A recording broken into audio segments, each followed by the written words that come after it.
High class student,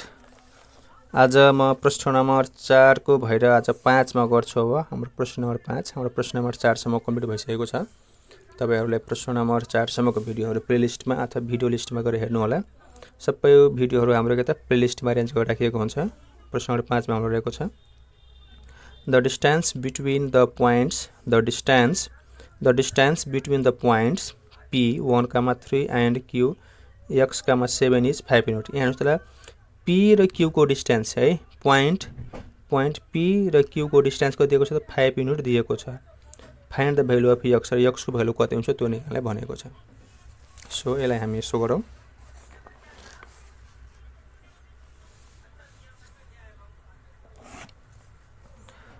five A solution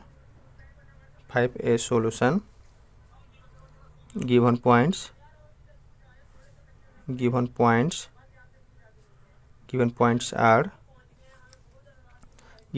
are P के दिएको छ त P भनेको 1, 3 र Q इक्वल कति दिएको छ त हाम्रो x, 7 र distance between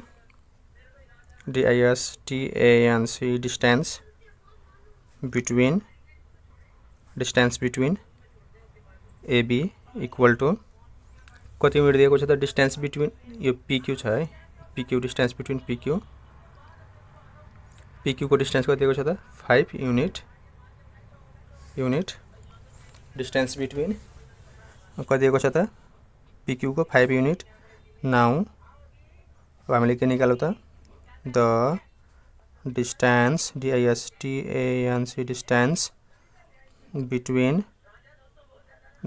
between PQ is given by PQ equal to हाम्रो फर्मुला के हुन्छ x2 minus x1 of whole square plus y2 minus y1 of whole square PQ को भ्यालु कति दिएको छ त 5 हाम्रो x2 कति छ त हाम्रो 7 x minus 1 को होल स्क्वायर प्लस y2 कति दिएको छ त 7 minus y1 कति हो त 3 को स्क्वायर और हाम्रो 5। अब हाम्रो चाहिँ कति भयो त यो x minus 1 अनि a minus b को होल स्क्वायर त्यो a square minus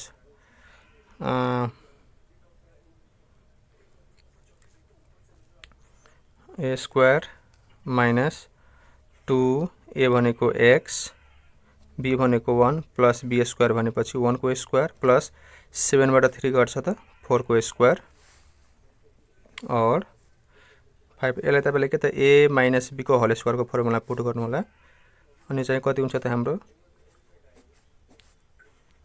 x square minus 2x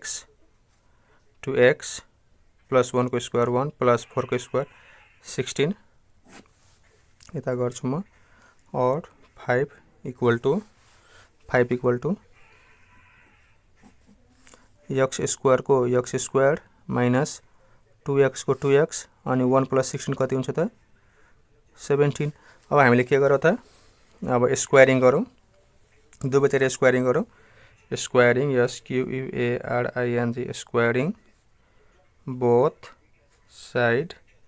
squaring both side दुवैतिर स्क्वायरिङ गरौँ।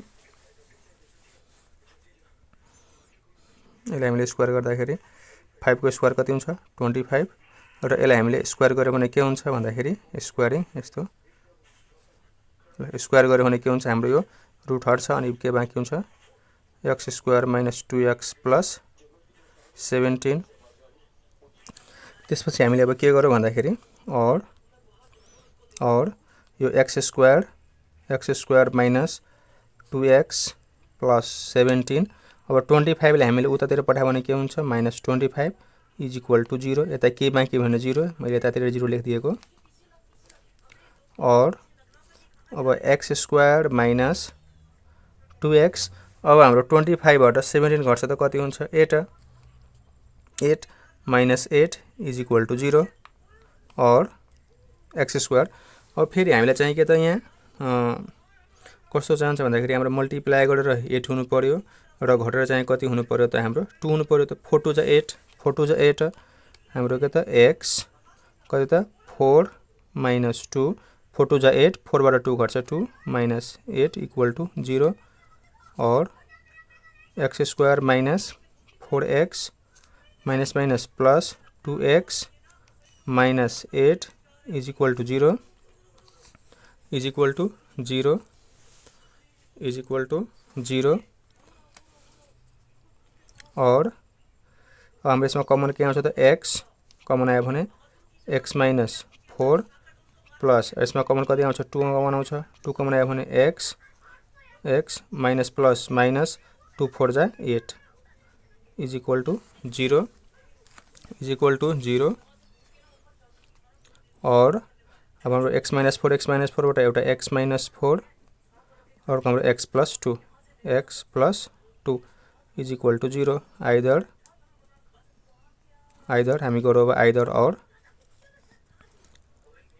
x minus 4 equal to 0 so therefore x equal to minus 4 के हुन्छ प्लस 4 और x plus 2 equal to 0 x plus 2 equal to 0 और so x equal two कति भयो त हाम्रो माइनस 2 सो देयरफोर हामी यहाँ लेखौँ the possible value of the possible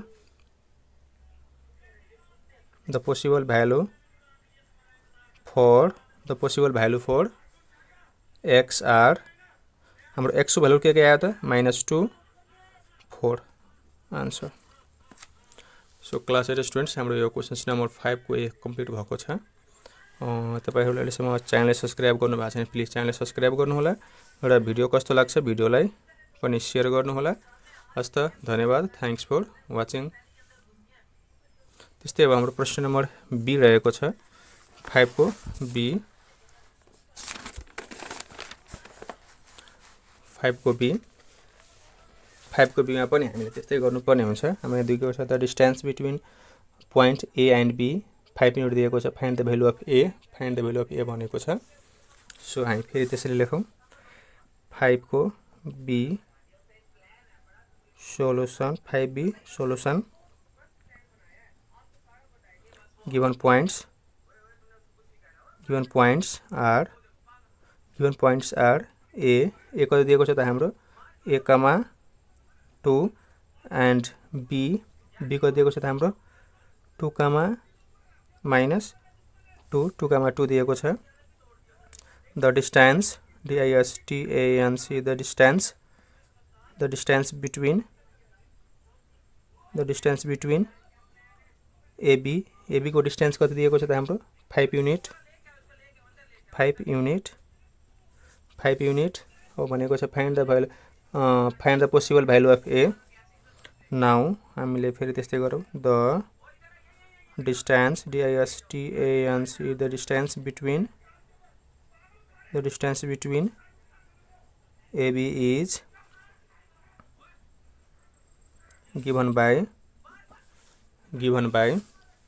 the distance between AB is given by हाम्रो AB इक्वल टू हाम्रो फर्मुला त्यही हुन्छ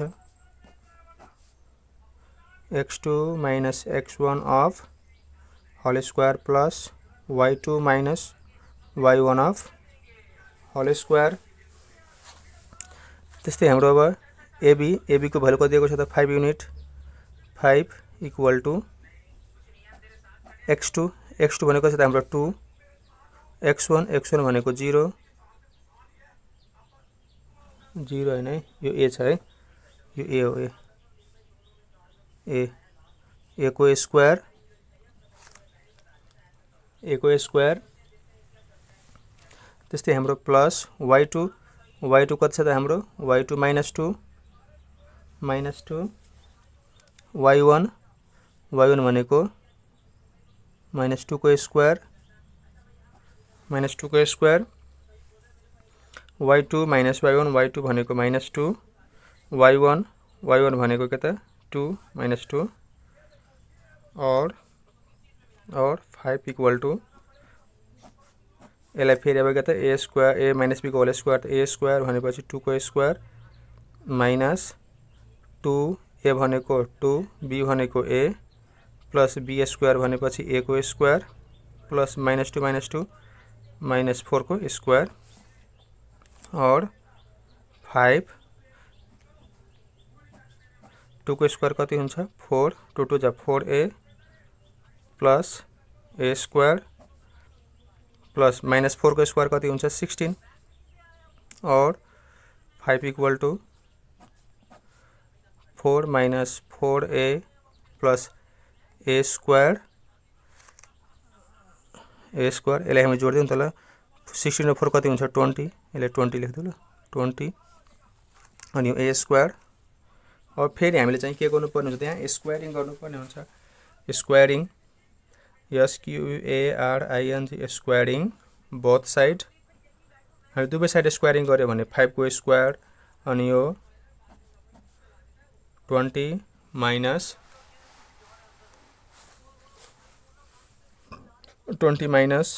4a प्लस ए स्क्वायर को स्क्वायर गरौँ त ल और 5 को स्क्वायर कति हुन्छ 25 अनि यो स्क्वायरले के गर्छ रुटलाई क्यान्सल गर्छ यो स्क्वायरले रुटलाई क्यान्सल गर्यो भने कति हुन्छ 20 minus 4a plus a square और अब हामीले के गरौँ 20 को 20 लेखौँ माइनस 4a को 4a प्लस ए स्क्वायर को ए स्क्वायर र 25 ले हामीले यतातिर पठायो भने के हुन्छ -25 इज इक्वल टू 0 अब केही बाँकी भएन भने 0 किनभने 25 उता गइहाल्यो यता के बाँकी भएन 0 त्यो यता मैले 0 लेखिदिएको और अब यो प्लस ए स्क्वायर छ भने मैले सुरुमा लेख्छु ए स्क्वायर माइनस 4a अब 20 बाट -25 20 बाट -25 घट्छ त कति हुन्छ -5 इज इक्वल टू 0 और अब फेरि हामीले चाहिँ के त मल्टिप्लाई गरेर 5 र घटेर चाहिँ कति त 4 सो हामीले ए स्क्वायर माइनस ए 5 माइनस 1 5 1 जा 5 5 बाट 1 घट्यो 4 माइनस 5 इज इक्वल टू 0 और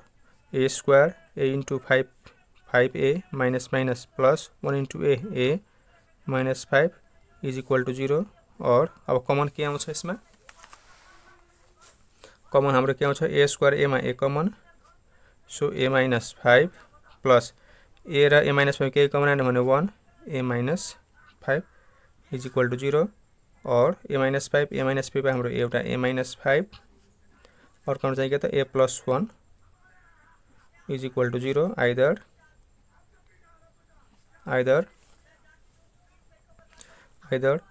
a minus 5 is equal to 0 so therefore a equal to minus 5 then के हुन्छ plus 5 और a plus 1 equal to 0 so therefore a equal to plus 1 then के हुन्छ -1 the possible POSSI bear the possible value of a is -1, 5 answer. So class students हाम्रो questions number 5 पनि complete भएको छ अब क्वेशन्स नम्बर 6 7 8 म अर्को भिडियोमा लिएर आउँछु तबसम्म भिडियोलाई शेयर गर्नु होला च्यानल सब्स्क्राइब गरिराख्नु होला हस्त धन्यवाद Thanks for watching.